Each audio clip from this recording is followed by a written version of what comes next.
So we finally got to see more of Pikmin 4 yesterday, and it looks spectacular, and there's so many little details and extra tidbits that might allude to what this game is going to play like, and how it actually has elements from past games as well. There's also secret images and stuff that has not been shown off yet, and I have all of the information for you guys today. So if you're excited to learn even more information about Pikmin 4, make sure you leave a like and subscribe to stay up to date on all things Pikmin in general, and let's dive into this awesome brand new trailer. So the first thing we see is a brand new spaceship coming out of a light speed wormhole, which is something I don't think we've ever seen from Pikmin so far. The SS Dolphin and the SS Drake were flying through space, but this ship seems to be coming through a wormhole, which means whoever this is has new technology, as we know this is probably some type of new race or different type of astronauts outside of Olimar and the trio that we got in Splatoon 3. We then get some images of the world, and the first thing we see is a park bench, which we've already seen in the reveal trailer, followed by a brick wall and a metal gate, meaning that this is probably in some type of small park, or really a big park that these small creatures are in. And by the park bench, you'll notice some blue crystals, which seems to be some type of new collectible. Next up, we see one of the first enemies being a fiery blowhog thanks to the red tip around its lips. And also, you get to see more of this backyard area, which seems to be a little park with tons of different gardening tools everywhere, and also shelves that probably hold even more gardening tools. Now, the next scene gives us a more panned out view of everything, and yes, it seems to be the backyard garden area from some home, and the house is still intact. Remember, this planet is supposedly supposed to be Earth after like an apocalyptic event happened and everyone's wiped out. Very Splatoon-like, right? But there's supposed to be nothing left but just some, creatures that inhabit the planet now. So maybe humans are still alive, or whoever lives here is still alive? Because this house is in like almost perfect condition. There is nothing wrong with it unless humans just somehow disappeared and then everything started to decay. Maybe the house would still be up, but as you can see, nothing horrible happened to this building, and lots of the stuff in the backyard is still ideally the same, just a little beat up. You can see this area in the back right is a sandbox made for children. There's toys and little sand shovels stuck in the sand and different items for you to collect, and also different colored tires, probably for the kids to play around on. There also seems to be a collectible yo-yo as it's sparkling in the sand, and also these new crystal stones once again that the Pikmin can carry back for some reason. We still don't know what they do, but it's pretty interesting. There's also some jars with cracks in them, which we know the brand new dog creature can actually break through, and we'll get into him later. And we have new enemies being baby burrowing snagrets. Yes, these are the babies, and they'll probably be the moms and dads nearby, so you'll want to be careful if you want to take these guys down. And in the background in the sandbox, you'll notice some joust mites sticking out, which are these beetles that come out and use their tongue in order to suck up your Pikmin. In order to hurt them, you have to hit them on the butt where they're not protected by their hard shell. Next, you'll see the spacecraft drop off a new character, which seems to be a new female lead, which I'm not sure who this is supposed to be. She does bear a resemblance to Brittany, so some people thought it could be like Brittany's child or something. But I think with this game, this could just be an avatar character that you get to create, because we get to see a lot more characters with different designs later on, and I mean a lot. So based on what I think, I'm going avatar character. Now we get a look at the brand new Pikmin onion that's surrounded by pink rocks to kind of signify this is the area that all the Pikmin are shot out at. And it looks a little different. This time it looks more nature-like instead of robotic like it did in Pikmin 3, but it looks like you'll be able to once again keep all the Pikmin in one pod, which makes things super easy unlike 1 and 2, but it doesn't have that tie-dye color all over the front. Instead, it will be segmented colors, I guess, spread around as we see the red, blue, and yellow colors later on.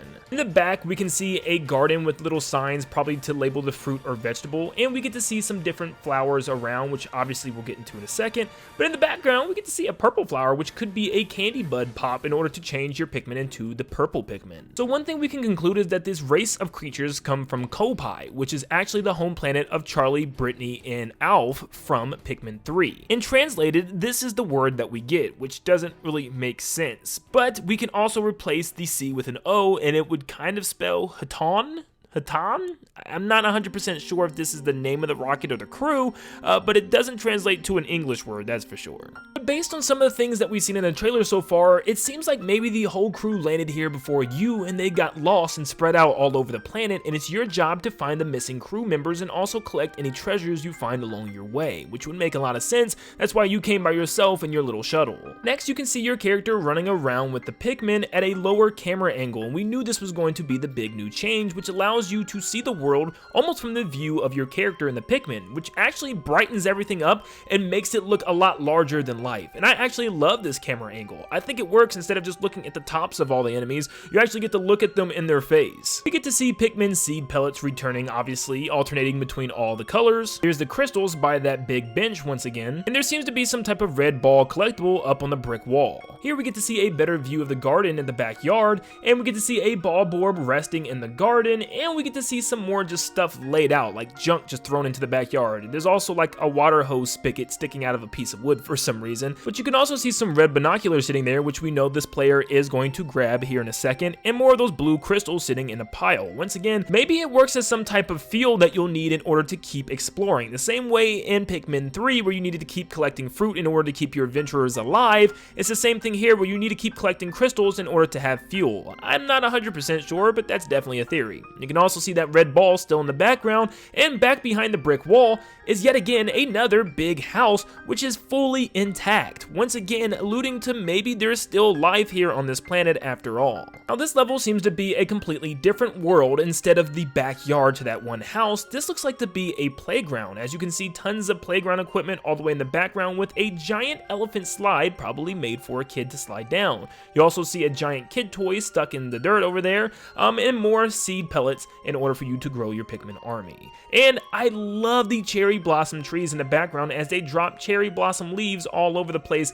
I just love the feel of this game. It just feels different than what we've seen so far. Instead of beat up mushy marshlands, this one's just like a nice peaceful backyard and a playground. Is actually incorporating the elements of human life. Next you see the Pikmin breaking down a sandcastle wall, returning from all the game's breakable walls, and out comes these two blue crystals. Once again, being the blue crystal collectibles, we have no clue what they do right now. Now behind this wall you'll see some type of drain sticking out of the ground, and I actually do believe I know what this is. I am calling it right now. This game is bringing back the dens from Pikmin 2, and there's so much evidence within this trailer. I'll talk a lot more about it later, but this is not the first time we're going to see a den entrance like this. And once again, these flowers at the top look like they could be the purple seed pods for the purple Pikmin. Now with the combat, it looks like it has a quick and easy lock-on feature where you can just run around an enemy and throw Pikmin in order to control your character a lot better and your army of Pikmin. Since you can be on ground level and see exactly where everything is, I actually really like this new change. In the background, you can see the lid to that hatch that seems to be open this time around, that maybe shows they already explored that den.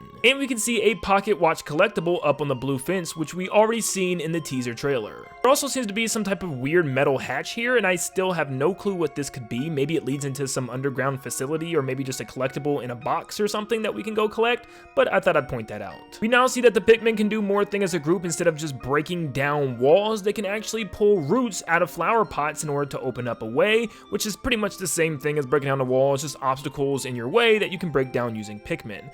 But you can see that hatch once again wide open, and it's glowing from the inside, showing that you'll probably be able to jump in and once again go down to those dens.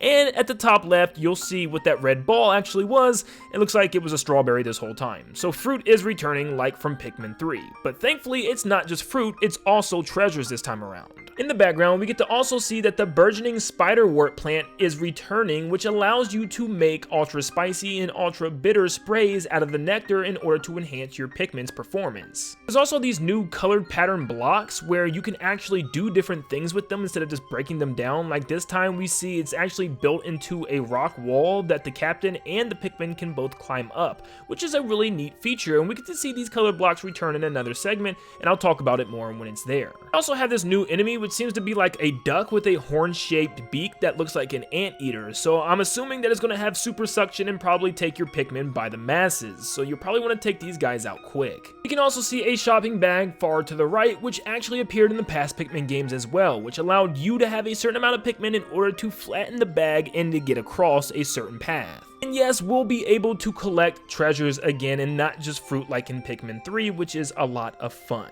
And you'll probably have a giant treasure catalog and all that good stuff. Here we get to see another den that's buried under sand that the Pikmin will probably have to dig it out. Here's the Pikmin carrying it over some type of white and gold shopping bag. Once again, I can't make out what it says on the bag, but it just shows that there were shops and stuff on this planet, which is cool.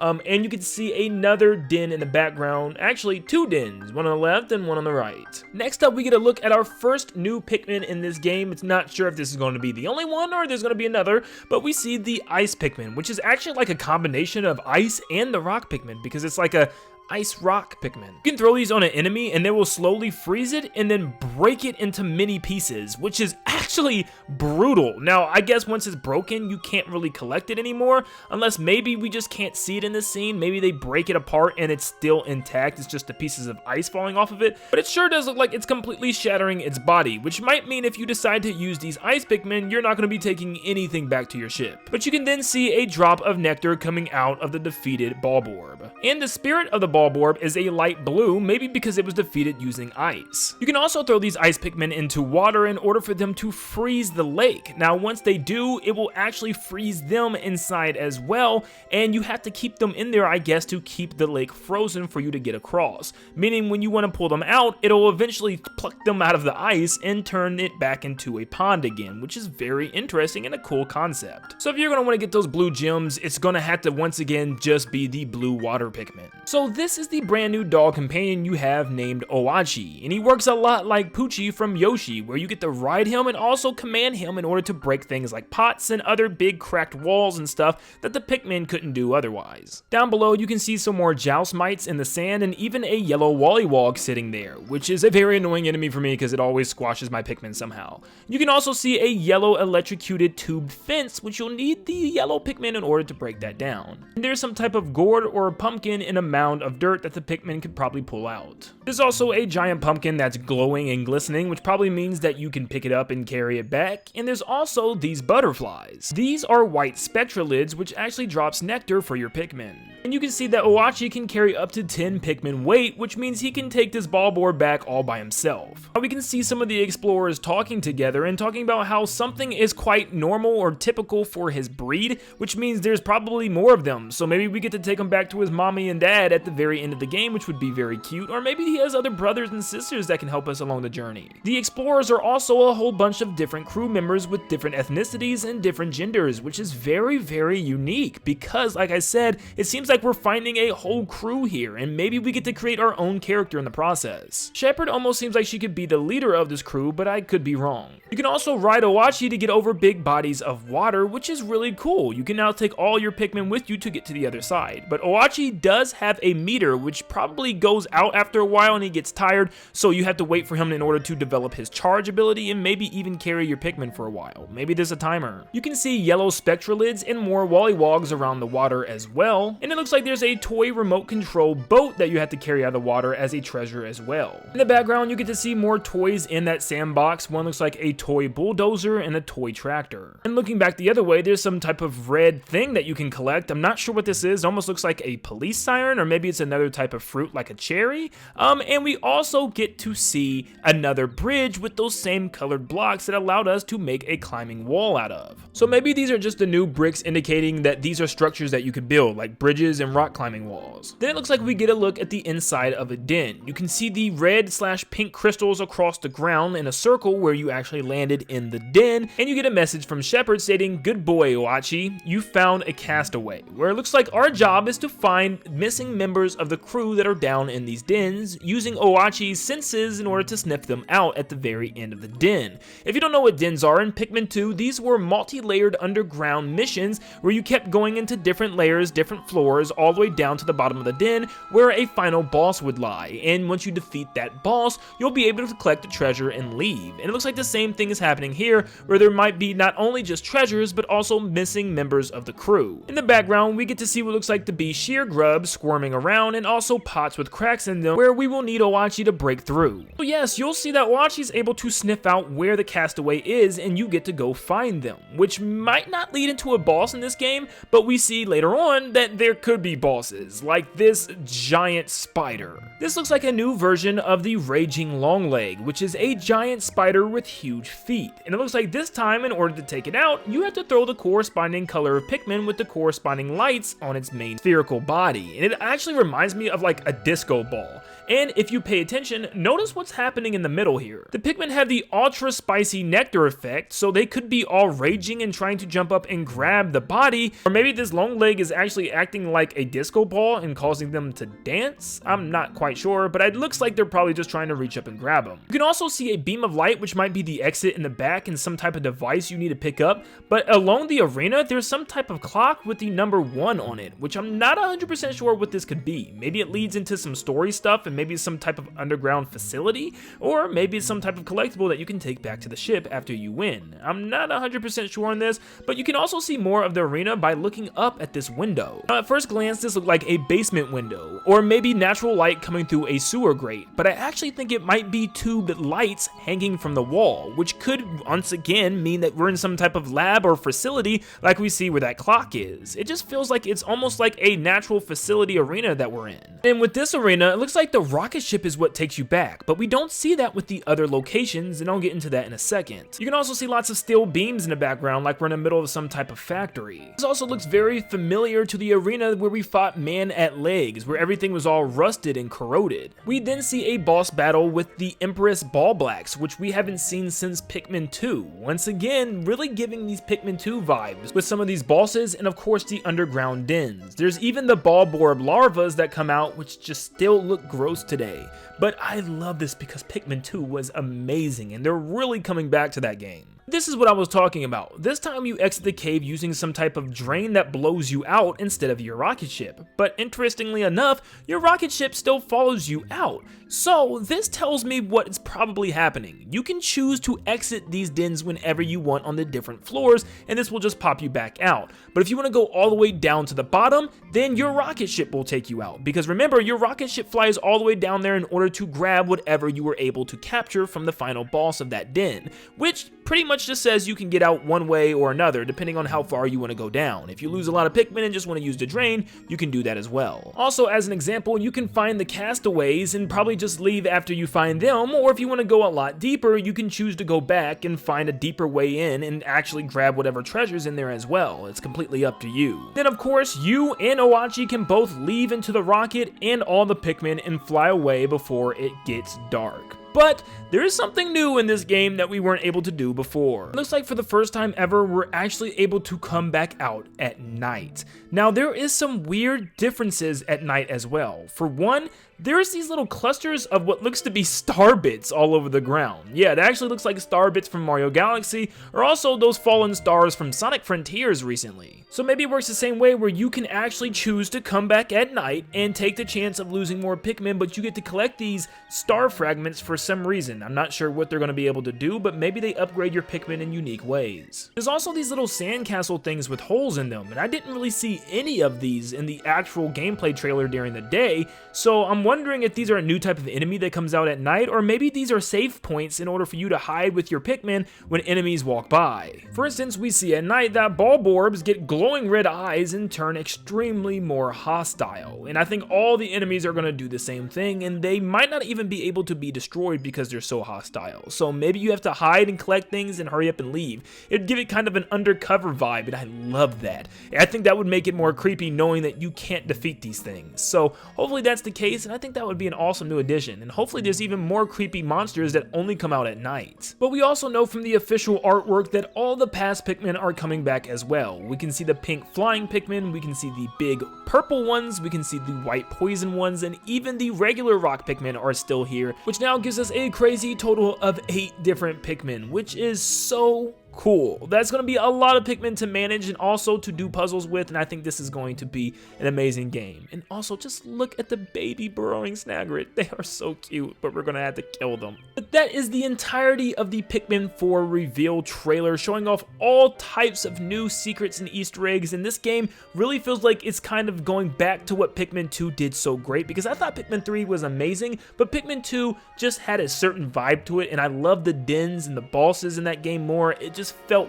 I don't know, I loved Pikmin 2. So I'm really glad to see that this is, you know, Pikmin 2 vibes all over it. It's including like new locations based on past civilizations like homes, backyards, playgrounds, basements. This is going to be a heck of a game, and I am super excited to dive into this world. But let me know in the comments down below if I missed anything, and let me know how excited and what you're excited to see in this game, whether it be another new Pikmin type we haven't seen yet, whatever it might be, let me know down below. And thank you so much for tuning in. If you enjoyed today's video, make sure you leave a like and subscribe to stay up to date on all things Pikmin 4 and Pikmin in general, and I'll see you all on the next one. See ya, guys.